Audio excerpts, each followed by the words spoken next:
तो hello guys, तो अभी हम बाकी हनुमा सीजन 4 स्टार्ट करने वाले हैं। तो इस सीरीज में हम बाकी को बहुत ही खतरनाक अपोनेंट से लड़ते हुए देखने वाले हैं। तो आई होप आपको ये सीरीज बहुत ही ज्यादा पसंद आएगी। तो अभी हम बिना किसी देरी के एपिसोड 1 को स्टार्ट करते हैं।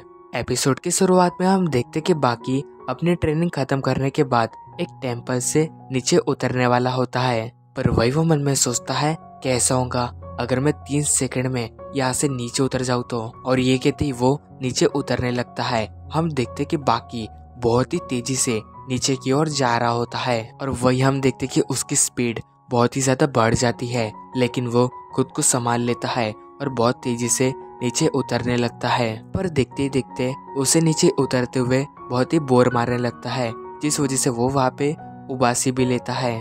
तो अब वो एक ही जंप में नीचे कूद जाता है और खुद को संभाल लेता है। हम देखते कि बाकी के जूते पूरे छिल चुके होते हैं, मगर बाकी को ये करने में बहुत ही मजा आया होता है। फिर तभी सीन शिफ्ट होता है और हम देखते हैं द लेजेंडरी ब्रॉक लेसनर को, जिसकी अभी एक बॉक्सिंग फाइट स्टार्ट होने वाली होती है। लेकिन वही ब्रॉक लेसनर उस फाइटर को इग्नोर मारते हुए मन में सोच रहा होता है, मैं 7 साल पहले इस बॉक्सिंग फील्ड में आया था, लेकिन तब से मुझे कोई भी हरा नहीं पाया है।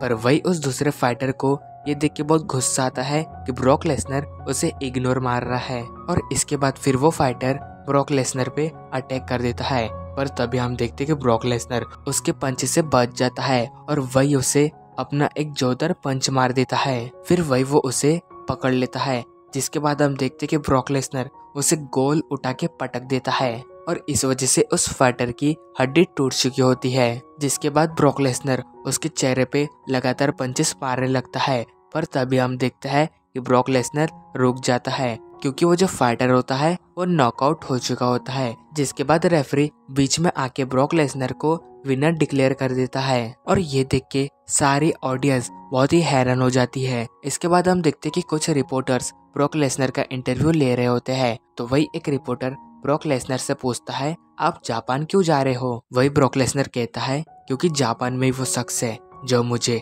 बराबरी की टक्कर दे सकता है। अब इसके बाद हम तोकुगावा का घर देखते हैं, जहाँ पे ब्रॉक लेसनर आया होता है। वही तोकुगावा उससे पूछता है कि तुम यहाँ पे क्यों आए हो? वही ब्रॉक लेसनर बताता है, क्योंकि मैंने ये बात सुनी है कि दुनिया का सबसे ताकतवर पर्सन जापान में रहता है, और मुझे ये बात भी पता है कि आप उसे बहुत ही अच्छी तरीके से जानते हो। तो मैं ये चाहता हूँ कि आप अपनी अरीना में उस पर्सन की और मेरी फाइट को ऑर्गेनाइज करें। तो वही तोकुगावा ब्रॉक लेसनर से पूछता है, वैसे तुम मुझे ये बताओ कि तुम उससे लड़ना क्यों चाहते हो?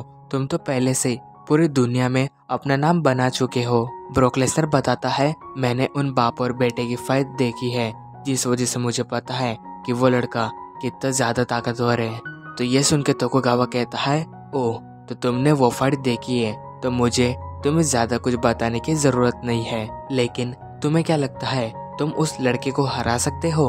तो ब्रॉक कहता है, ये बात तो मुझे भी नहीं पता, लेकिन मैं उस लड़के से लड़ना चाहता हूँ। तो ये सुन के तोकुगावा कहता है, तो ठीक है, मैं अपनी अंडरग्राउंड अरीना में तुम्हारी एक फाइट ऑर्गेनाइज करवाऊंगा, लेकिन मैं तुम्हें बता दूं कि तुम्हें इस फाइट के कुछ भी पैसे नहीं मिलेंगे। वही ब्रॉक कहता है, मुझे ये बात पता है, मुझे बस इस लड़ाई को जीत के उस लड़के का टाइटल चाहिए।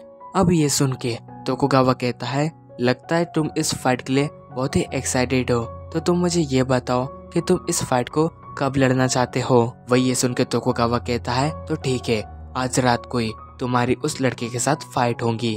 तो ब्रॉक कहता है, आप जब कहेंगे तब मैं लड़ने के लिए तैयार हूँ, अगर आप चाहे तो आज रात को भी मैं लड़ सकता हूँ। तोकुगावा के ये कहते ब्रॉक लेसनर हैरान हो जाता है और कहता है, आज रात को ही? लेकिन आपने तो उस लड़के से पूछा ही नहीं, क्या वो इस फाइट के लिए तैयार है क्या नहीं? तो तोकुगावा उसे बताता है, उस लड़के को ये बताने की जरूरत नहीं कि उसकी फाइट किसके साथ है।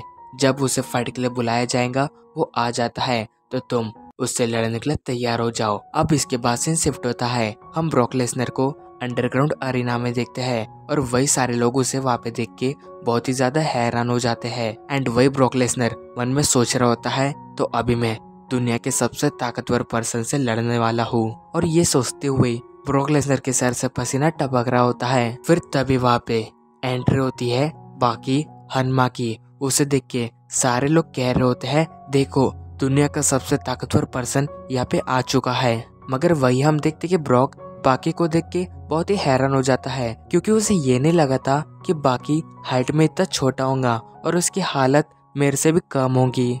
लेकिन जैसे ही ब्रॉक की नजरें बाकी की नजरों से मिलती है तो तब ब्रॉक को एहसास होता है कि उसके सामने जो पर्सन खड़ा है वो बहुत ही ज्यादा ताकतवर है। उसे बाकी को देख के ऐसा फील हो रहा होता है कि उसके सामने एक बहुत ही बड़ा मॉन्स्टर खड़ा है। और इसी के साथ हमारा ये एपिसोड